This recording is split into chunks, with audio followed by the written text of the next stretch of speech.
Now, the latest NHS waiting figures show a number of our hospitals are failing to see urgent breast and skin cancer referrals within the 2-week target. Delayed diagnosis can mean life-saving treatments starting later, affecting chances of recovery.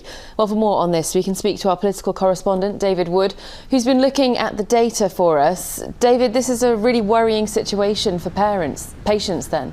Yeah, it is, Carrie, and the Health Secretary has said in the past hour or so that he expects waiting times for all sorts of healthcare treatment to get worse before they get better. But we haven't heard from all of our hospitals about their numbers for cancer referrals, but let's go through those that we have. And the North Bristol NHS Trust, which runs Southmead Hospital, 52% of breast cancer referrals, 9% of skin cancer referrals happened within the 2-week target. And in the Dorset County Trust, well, it was 10% of breast cancer referrals and 4% for skin cancer. That's just one sign of the major backlog that the NHS is trying to deal with, because many people put off going to hospital because of the COVID lockdowns. The government says it is working on it. We're having an increase to national insurance from next spring to try and help clear this backlog. But MPs are still arguing about whether that will work.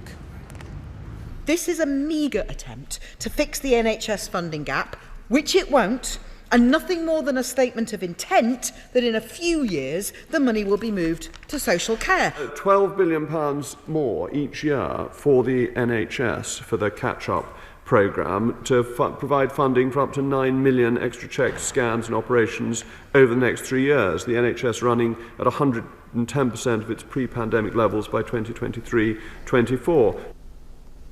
And David, away from that, the West Country debate returns tonight. The vaccination of teenagers continuing to prove controversial.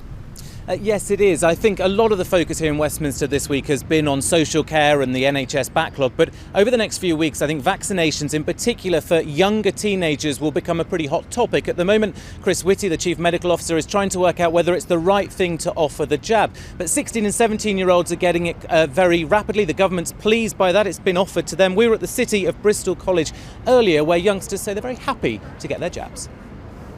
Got it today because it's quick, easy, and it's close to where I live.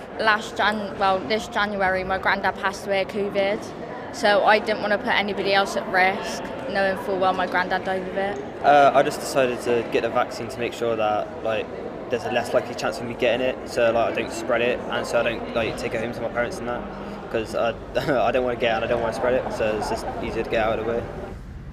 And of course, as we head into the winter months, the government is aware that people, because we're indoors, more and more likely to be exposed to the virus, so expect a lot more messaging on vaccination. It means we have plenty to discuss in tonight's West Country debate. Join me and my guests for that after tonight's news at 10.